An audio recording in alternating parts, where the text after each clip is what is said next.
ये है Qatar. Saudi अरब, Bahrain और यूएई के बीच मौजूद दुनिया का सबसे अमीर देश। इतना अमीर कि इसकी पर कैपिटा इनकम $1,28,000 है, जो कि अमेरिका, सिंगापुर और यूएई से कई ज्यादा है। इसीलिए कतर को मिडिल ईस्ट का मेगल भी कहा जाता है। लेकिन कतर हमेशा से ऐसा नहीं रहा। कुछ साल पीछे चले जाएं तो कतर सिर्फ एक रेगिस्तान था। तो फिर इतना बड़ा बदलाव कैसे हुआ?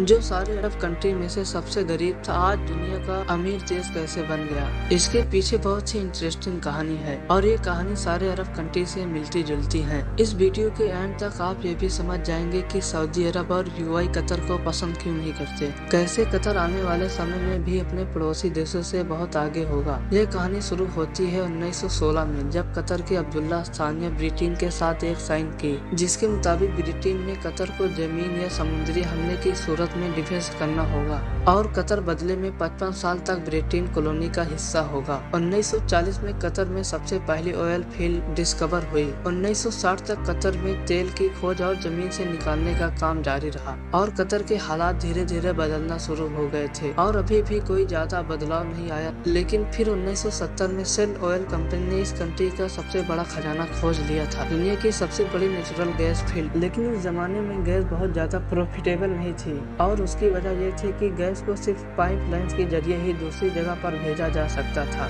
और कतर गैस इंपोर्ट करने वाले देशों से इतना दूर था कि वहां तक पाइपलाइंस पहुंचाना बहुत ही मुश्किल था। इसी वजह से शेल कंपनी भी ये गैस फील्ड डिस्कवर करके भूल गई और ये डिस्कवर ऑफिशियल डॉक्यूमेंट्स में दब गई। और 1971 में कतर को ब्रिटेन से आज़ादी मिल गई और वो एक आज़ाद मुल्क बन गया। आज़ादी मिलने के बावजूद अगले 25 सालों में भी कतर के हालात कोई खास नहीं बदले।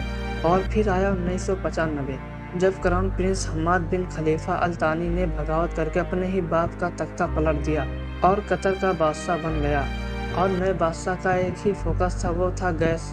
हम्माद बिन खलीफा ये जानता था कि कतर की तकदीर गैस ही बदल सकती है, इसीलिए उसने एक बहुत ही टेक्नोलॉजी गैस इन्वेस्ट किया। लिक्विफिकेशन एक ऐसी टेक्नोलॉजी है जिसमें गैस को एक लिक्विड में कन्वर्ट किया जाता है ताकि उसे ऑयल की तरह सिर्फ में दूसरी कंट्री पहुंचाया जा सके। और इस टेक्नोलॉजी में गैस को 161 डिग्री में ठंडा रखना पड़ता है। इसी प्रोसेस में कतर ने सारी इन्वेस्टमेंट कर दी। आज वो एलएनजी का सबसे बड़ा एक्सपोर्टर है। कतर से गैस इंपोर्ट करने वाले कंट्री में जापान, इंडिया और साउथ कोरिया शामिल है और बिलियंस डॉलर कतर में आना शुरू हो गया। लेकिन कतर की तकदीर बदलने में ये सिर्फ एक छोटा सा हिस्सा था। कतर ने सन 2005 में कतर इन्वेस्टमेंट अथॉरिटी के नाम पर एक कंपनी बनाई, जिसका मकसद था तेल और गैस से आने वाले पैसों को पूरी दुनिया में इन्वेस्ट करना। इसीलिए दुनिया के आज हर बड़े मुल्क और हर बड़ी कंपनी आपको कतर इन्वेस्टमेंट नजर आएगी, चाहे वो लंदन के बड़े बड़े होटल हो या अमेरिका के बड़े बड़े ऑफिस। इन तमाम कंट्रीज में कतर की हैवी इन्वेस्टमेंट है, लेकिन ये भी कतर की टोटल इन्वेस्टमेंट का एक छोटा सा हिस्सा है। इसके अलावा Qatar billions of dollar road, airport, research centre पर लगा चुका है। कतर को गैस की वजह से फ्यूचर एडवांसेस भी मिला है। ऑयल के बारे में बहुत से एक्सपर्ट का कहना है कि सन 2020 नहीं तो सन 2040 तक इलेक्ट्रिसिटी से रिप्लेस हो जाएगा।